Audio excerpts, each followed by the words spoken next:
Students, today's lesson is 2.2, The Boy Who Broke the Bank, and the writer is Ruskin Bond. This lesson is the best example of how fast rumors spread and people believe fake news and suffer a lot. The Boy Who Broke the Bank. Nathu grumbled to himself as he swept the steps of the People Nagar Bank owned by Seth Govind Ram. He used the small broom hurriedly and carelessly, and the dust, after rising in a cloud above his head, settled down again on the steps.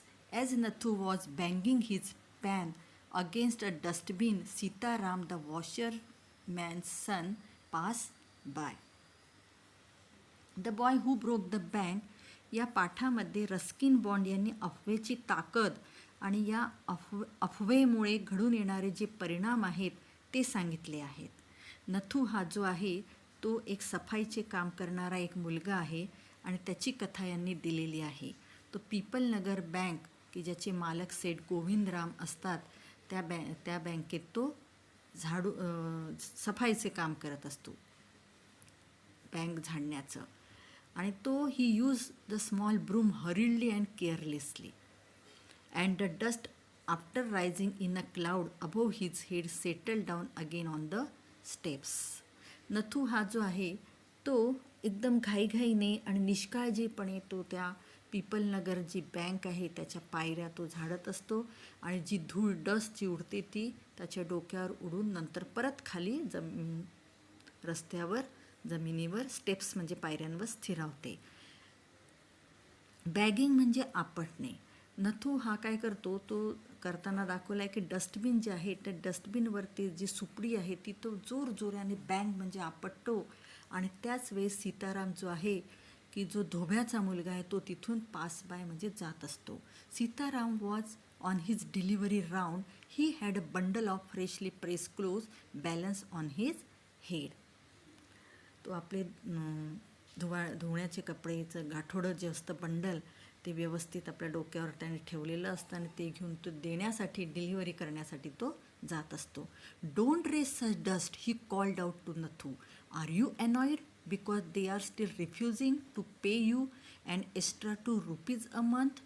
अशा प्रकारे धूळ उडवू नकोस नथू. तू रागावला आहेस का की त्यांनी तुझा या महिन्याचा पगारामध्ये ₹2 पण वाढवलेले नाहीत म्हणून तू रागावला आहेस का, असं तो सीताराम त्या नथूला विचारतो. I don't wish to talk about it, complain the sweeper boy. I haven't even received my regular pay. मला त्याविषयी बोलायची इच्छा नाही आहे तक्रार करत. स्वीपर बॉय म्हणजे कोण? नथू तो म्हणतो. कुणाला म्हणतो? सीतारामला, की त्यांनी माझे रेग्युलर म्हणजे नेहमीचं पगारसुद्धा अजून दिलेला नाही. And this is the 20th of the month. Who would think a bank would hold up a poor man's salary? As soon as I get my money I am off. Not another week I work in this place. And Nathu bang the pan against the dustbin several times just to emphasise his point and giving himself confidence. Emphasise म्हणजे भर देणे, एखादी गोष्ट पटवून देणे. आणि महिन्याची 20 तारीख आलेली आणि अजून त्या बँकेने माझे या गरीब माणसाची सॅलरी दिलेली नाही. जशी मला माझे पैसे मिळतील मी इथून निघून जाईल, पुढच्या आठवड्यात मी थांबणारच नाही इथे, असं म्हणत आपलं बोलणं पटवून देण्यासाठी नथूने पुन्हा ते सुपडी जी आहे ती डस्टबिनवर जोरजोरात सेव्हरल टाइम्स बऱ्याच वेळा त्याने आपटली, आपला मुद्दा पटवून द्यायला आणि स्वतःमधला कॉन्फिडन्स दाखवण्यासाठी. Well, I wish you luck, said Sitaram. I will keep a lookout for any job that might suit you. And he plodded barefoot along the road, a big bundle of clothes hiding most of his head and shoulders. Plodded म्हणजे जड पावलांनी चालणे किंवा रखडत चालणे, walk heavily. ठीक आहे, मी तसे तुझ्यासाठी त्यासाठी शुभेच्छा देतो आणि तुला सुटेबल असा जर एखादा जॉब मला जर आढळला तर मी तो तुझ्यासाठी बघतो, असं म्हणत आपल्या डोक्यावर बेअरफूट म्हणजे अनवाणी पायांनी तो जो सीताराम होता त्याने ते गाठोडं घेतलं मोठं आणि त्याच्याने त्याची खांदे आणि डोकं त्याच्यामुळे झाकल्या गेलं होतं. डोक्यावर जे गाठोडं आणि तो जड पावलांनी तो तिथून निघाला. At the fourth home he visited, Sitaram heard the lady of the house mention that she was in need of a sweeper. Tying his bundle together, he said, I know of a sweeper boy who is looking for work. He can start from next month. He is with the bank just now, but they aren't giving him his pay and he wants to leave. कपडे देत देत तो एका चौथ्या घरापाशी जेव्हा आला त्यावेळेस त्याने त्या घराची जी मालकीण होती तिचं बोलणं ऐकलं की तिला एका स्वीपरची गरज आहे. आणि टाईंग द बंडल टुगेदर आणि आपलं गाठोडं व्यवस्थित बांधत तो म्हणाला की मी एका स्वीपर बॉयला ओळखतो आणि तो कामाच्या शोधात आहे, मात्र तो पुढच्या महिन्यापासून येऊ शकतो. आता तो एका बँकेत काम करतोय पण त्या बँकेने अजूनही त्याचे पगाराचे पैसे दिले नाहीत आणि तो ती बँकेचं काम सोडण्याच्या विचारात आहे. Is that so? Said Mrs Shrivastava. Well, tell him to come and see me tomorrow. असं आहे का? मिसेस श्रीवास्तव ज्या होत्या त्या घराची मालकीण त्या म्हणाल्या, ठीक आहे, तू मला त्याला उद्या येऊन भेटायला सांग. And Sitaram glad that he had been of service to both a customer and his friend, hoisted his bag on his shoulders and went his way.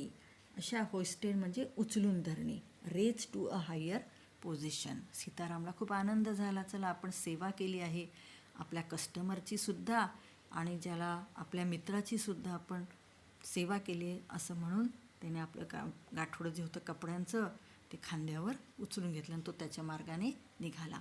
Mrs Shrivastava had to do some shopping. He gave instruction to the ayah about looking after the baby and told the cook not to be late with the midday meal. Then he set out for the People Nagar market place to make her customary tour of the cloth shop. Customary म्हणजे नेहमीची सवयीची, usual. Mrs Srivastava अशा प्रकारे त्या शॉपिंगला खरेदी करण्यासाठी निघाल्या होत्या. त्यामुळे त्यांनी त्यांचे आया हा नॉन इंग्लिश वर्ड आहे, त्या आयाला त्यांनी बेबीला सांभाळायला च्या सूचना दिल्या आणि कुक जो होता स्वयंपाकी त्याला त्यांनी दुपारचं जेवण खूप उशिरा करू नकोस असं सांगितलं. आणि अशा प्रकारे पीपलनगर मार्केटमध्ये नेहमीची खरेदी करण्यासाठी त्या एका कपड्याच्या दुकानात गेल्या. A large shady tamarind tree grew at one end of the bazaar and it was here that Mrs Shrivastava found her husband. A large shady tamarind tree grew at one end of the bazaar and it was here that Mrs. Shrivastava found her friend Mrs. Bhushan sheltering from the heat. Mrs. Bhushan was fanning herself with a large handkerchief. She complained of the summer, which she affirmed was definitely the hottest in the history of Pipalnagar. She then showed Mrs. Shrivastava a sample of the cloth she was going to buy, and for 5 minutes they discussed its shade, texture and design. Having exhausted this topic, Mrs. Shrivastava said, do you know, my dear, that said Govind Ram's bank can't even pay its employees. Only this morning I heard a complaint from their sweeper who hasn't received his wages for over a month. Wages म्हणजे पण मजुरी किंवा पगार. एका मोठ्या सावली देणाऱ्या चिंचेच्या झाडाच्या खाली एका बाजाराच्या एका टोकाशी मिसेस श्रीवास्तव यांना त्यांची मैत्रीण मिसेस भूषण या आढळल्या दिसल्या आणि त्या मिसेस भूषण या उष्णतेपासून आश्रय घेण्यासाठी त्या झाडाखाली उभ्या होत्या. मिसेस भूषण या आपल्या मोठ्या हँडकरचिपने स्वतःला हवा घेत होत्या त्या रुमालाने आणि त्या उन्हाळ्याविषयी त्या तक्रार करत होत्या. नक्कीच हा पीपलनगरच्या इतिहासातला सगळ्यात उष्ण दिवस आहे असं त्यांना वाटत होतं. त्यांनी नंतर मिसेस श्रीवास्तव यांना एक कपड्याचा एक नमुना दाखवला आणि की ज्या त्या खरेदी करायला जात होत्या आणि नंतर पुढची 5 मिनटं त्या दोघीजणी त्या कपड्याचं शेड, टेक्स्चर आणि डिझाईन याच्यावर त्यात त्यांनी चर्चा केली. आणि नंतर एक्झॉस्टेड म्हणजे कंटाळा. नंतर त्या विषयाचा कंटाळा येऊन मिसेस श्रीवास्तव म्हणाल्या आपल्या मैत्रिणीला मिसेस भूषण यांना, अगं तुला माहिती आहे का, सेठ गोविंदराम यांची बँक त्यांच्या नोकरांचे पगार पण देऊ शकत नाही. आजच मी सकाळी एका स्वीपर बॉयची कंप्लेंट ऐकली की त्याला अजून या महिन्याचं पगारसुद्धा मिळालेला नाही. Shocking remarked Mrs. Bhushan. If they can't pay the sweeper, they must be in a bad way. None of the others could be getting paid either. हे ऐकल्यानंतर मिसेस भूषण म्हणाले, तर फार शॉकिंग, धक्कादायक आहे. जर त्या एका स्वीपरचे पण पैसे देऊ शकत नसतील याचा अर्थ ती बँक खूप वाईट परिस्थितीमध्ये आहे आणि दुसऱ्या कुणालासुद्धा अशा प्रकारे पैसे मिळणार नाहीत. She left Mrs. Srivastav at the tamarind tree and went in search of her husband, who was sitting in front of Kamal Kishore's photography shop talking with the owner. अशा प्रकारे मिसेस भूषण यांनी मिसेस श्रीवास्तव यांना त्या चिंचेच्या झाडापाशी सोडलं आणि त्या त्यांचा जो पती होते त्यांच्या शोधात त्या पुढे निघाल्या.